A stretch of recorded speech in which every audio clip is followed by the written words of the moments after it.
Hi, this is Linda Morris, and I've had many requests on how to properly muscle test because there's a lot of confusion behind it. And I myself had a lot of confusion about it many years ago before I started taking some advanced courses in how to muscle test.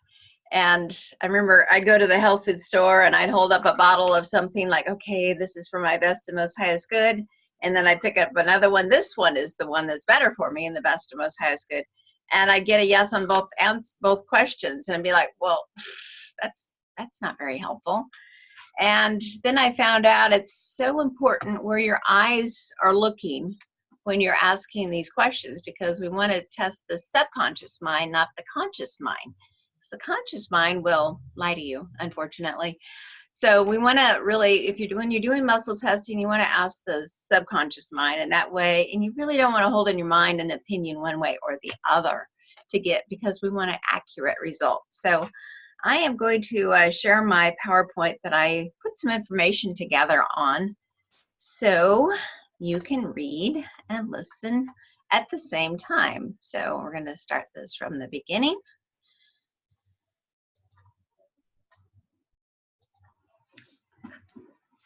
And it all is about why muscle testing is so powerful and how to do it. So it should be here in a moment. Here we go. Okay, there we go. That's what I'm looking for. So why muscle testing is so powerful and how to do it. Muscle testing is an easy and effective method of detecting the presence or absence of stress, such as inner conflict. In the subconscious mind, it is used to accurately identify subconscious truths, as well as establishing a convenient yes or no communication system with the subconscious. It's very important to not have eye contact with the person if you're muscle testing somebody else in this process, because you can influence it with your own eyes looking in your eyes. You can empower people. And we're looking for accurate answers here. As much as possible, maintain a neutral or curious attitude about whether a particular muscle test will be strong or weak. This will ensure a more reliable response from the subconscious mind. And trust the process.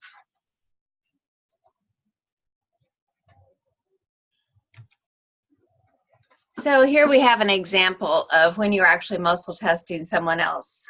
And I learned this in Psych K, actually advanced Psych K courses. And place your left hand on their opposite shoulder. These are the muscles being tested. Is actually the other shoulder. Increase pressure here until the muscle strength is tested and the arm is almost forced down. So you're really just putting two fingers on their wrist. And you tell your partner to be strong just before applying pressure. So as you can see from this specific photo, she is not looking this gentleman in the eyes. So that's how this is the proper positioning when you want to muscle test somebody else, especially when you're testing people for nutritionals or dosing of nutritionals. And you never want to push too hard. So this isn't a strength test. This is a muscle test to see what the yes and no answers are. So stand to the side, looking over your partner's shoulder. Keep one hand touching lightly on their extended arm just above the wrist. Using your thumb for support. Place your other hand on their shoulder for stability. Do not look at them in the eye when testing. This can influence the test. Ask your partner to keep their body relaxed, chin parallel to the floor and eyes open and focused down. That's really important. In fact, I've talked to a couple of people afterwards. Oh yeah, it worked after I focused my eyes down. My eyes were in the wrong place. So that's why I really highlight that point. Tell your partner to be strong just before applying pressure. Apply gentle downward pressure for about 2 seconds or until you feel the muscle either let go or lock in place. Avoid bouncing the arm. Ask your partner if the pressure you are using is comfortable. Adjust the pressure, such as harder or softer, until both you and your partner can clearly tell the difference between a strong and weak response. Muscle test: like, dislike, true, false, yes or no. Your partner should be strong for like. So you're getting a baseline as you're going through this. If weak for both, drink water until you can test strong. If strong for both, I call this the Napoleon complex, where people are just strong for everything. There is a whole brain posture that you can have them sit with for a couple of minutes until their body just kind of relaxes and lets go and gets back into balance. And we're not going to talk about that right here today, but there is something you can do. So once again, just so you have that good visual of what we're doing, this is the position that you're in. So I talk about, and actually I did a little research because this is something that I do, and actually this is what this woman said too. I talk about muscle testing a lot when describing Psych K to people, and it's one of those things that becomes such a normal part of my life that I forget many people don't know what it is. So what is muscle testing? Muscle testing is an easy and effective way to communicate directly with our subconscious mind. It can be useful in uncovering limited beliefs, discovering how we self-sabotage, determining priorities. I use muscle testing for everything from determining which beliefs to work on first to which tasks in my businesses are the top priorities. You can do that. I don't do it for everything. I'm not a fanatic, but I always am aware when it's okay, time to muscle test. Let's ask the subconscious. So how does muscle testing work? When the mind is holding a stressful thought, a conflict is created in the mind and the signal strength to the body is reduced, which results in a weaker muscle response. This happens when a person makes a statement with which the subconscious mind disagrees. It's kind of like your own personal polygraph, using your body. It's fantastic because you've got it with you at all hours of the day, and there's many ways to muscle test. So here's some examples. I'm going to actually show the photos of this afterwards so you can have a better chance of understanding this. Let's see. I have this odd warning up here. But anyway, actually I'll go right to it. So this muscle testing shouldn't hurt. Using the right amount of pressure is really important. And it's going backwards instead of forwards. So anyway, I guess we're getting just an example of all these really fast here. And now I'll go back to where I was. When I first began using muscle testing in my private practice, I noticed I didn't always get an accurate or logical answer when muscle testing some of my clients. For instance, when establishing communication with the subconscious mind using muscle testing, I instruct the individual to say, my name is, well, Linda. The normal muscle response is usually strong. When asked to substitute a false name in the sentence, the normal muscle response is usually weak.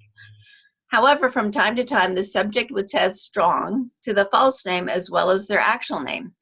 In fact, they would test strong to a variety of false statements about themselves. Without credible muscle responses, continuing with the desired belief change work was no more than a guessing game.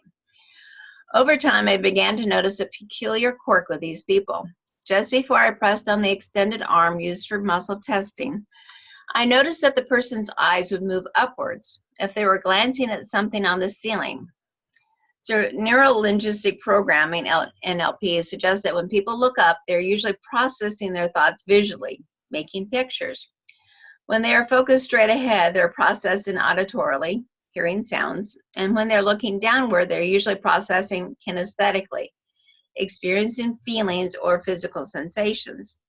In effect, when they looked up during the muscle test, they were moving out of their feelings and into their visual sensory system, or it actually can be coming from memory or past memories.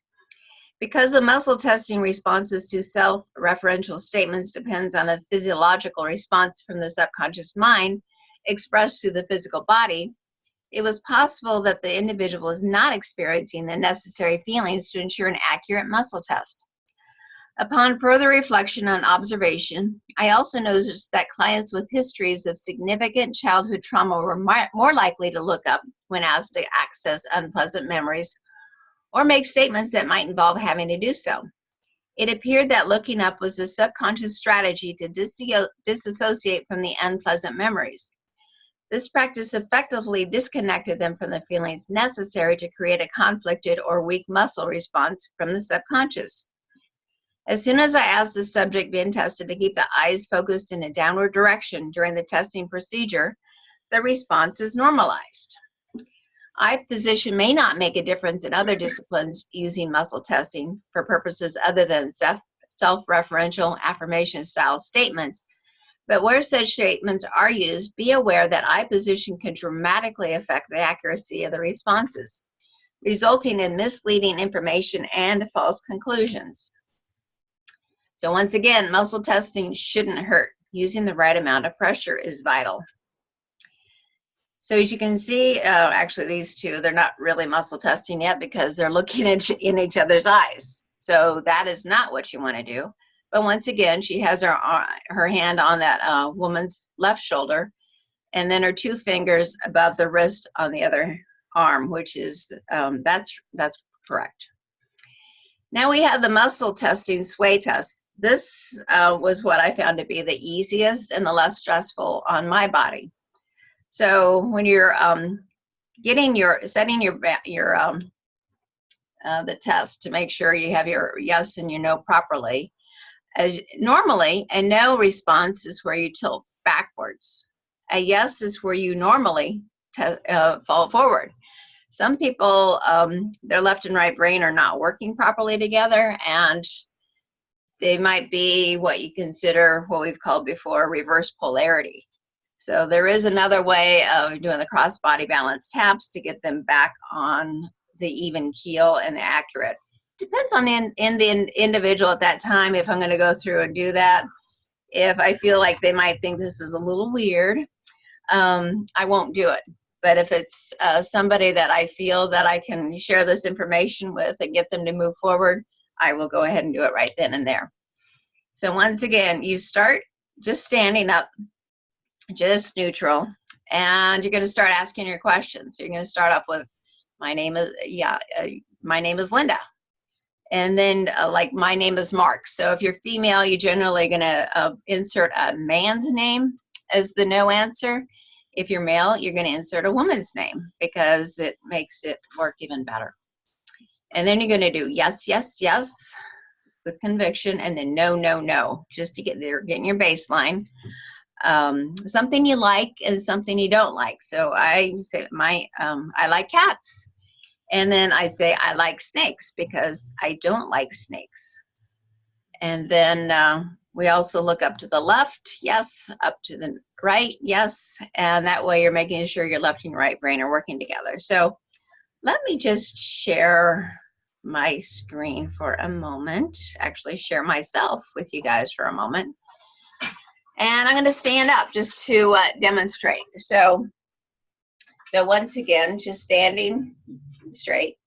And it's like, my name is Linda. Yes, and you can see my head is level, my eyes are focused down.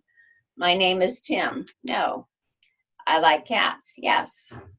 I like snakes. No. And then looking up to the left, yes. Looking up to the right. So on that one, if you actually go backwards, that means your left and right brain are not working properly together. And that's where through Advanced Psych-K, they recommended doing the cross-body balance taps. So that's where looking up, you're actually tapping your opposite knee, looking up for 10 taps. This is what's called cross-body balance taps. And then looking up to the right and continuing that for 10 times.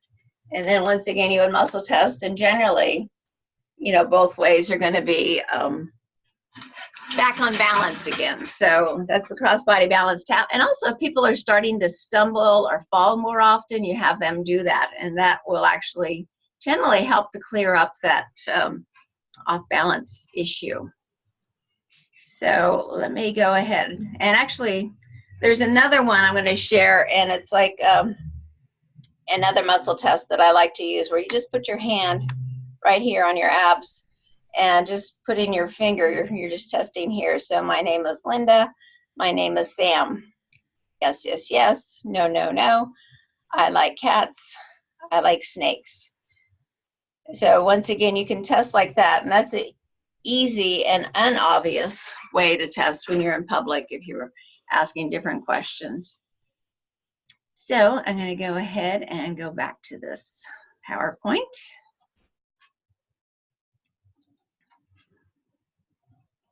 And this takes a little bit of practice.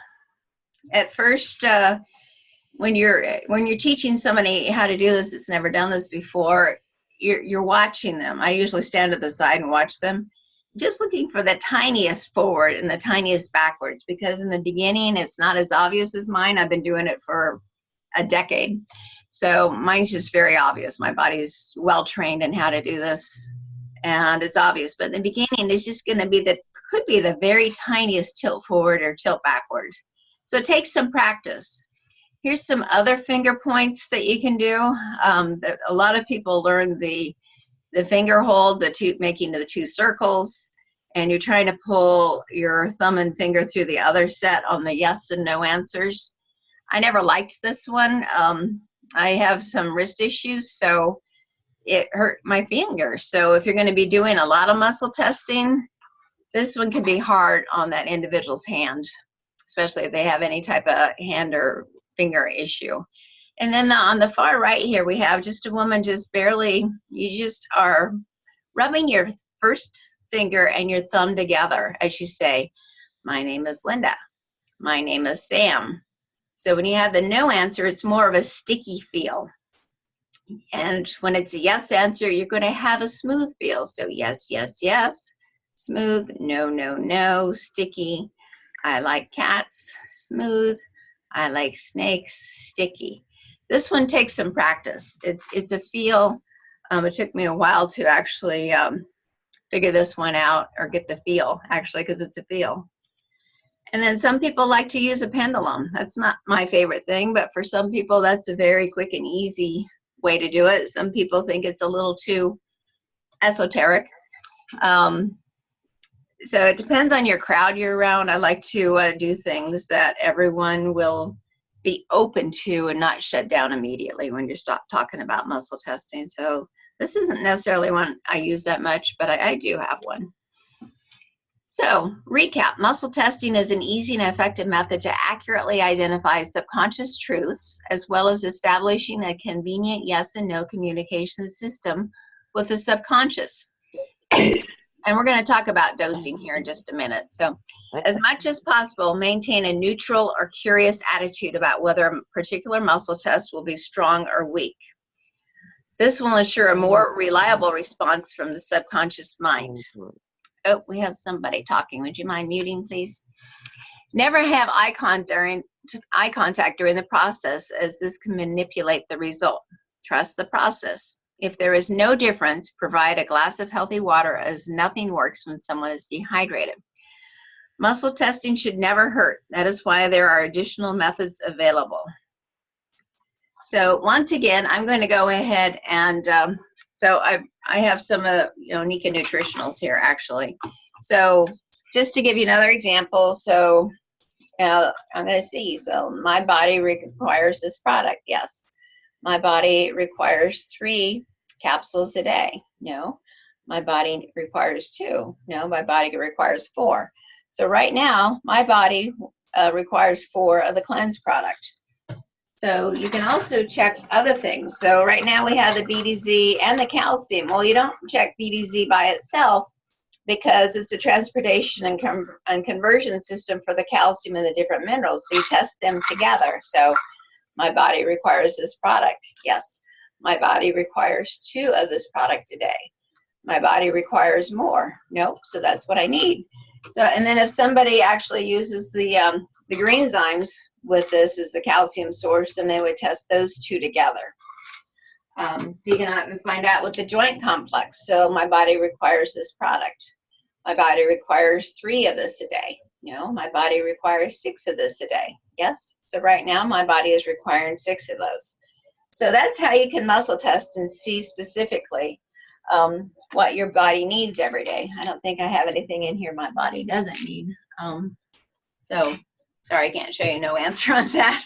But so that's how you do the muscle testing, and that's actually how you also find out specifically how many of something your body needs, or the person that you're working with. So once again, you could do the muscle testing with them to see exactly how much they need and help them figure that out. Because a lot of times, well, let's ask your body, does this work for your body? Because especially with nutritionals, some people don't know. And I've actually been at individuals' houses where they had a whole line of products that I just had a sense that they weren't that great for that person. And through muscle testing, it wasn't me telling them, it was their body telling them that, no, this isn't working for your body. So it's nice to have that. Does anybody have any questions? Well, I'm going to go ahead and stop the recording for now.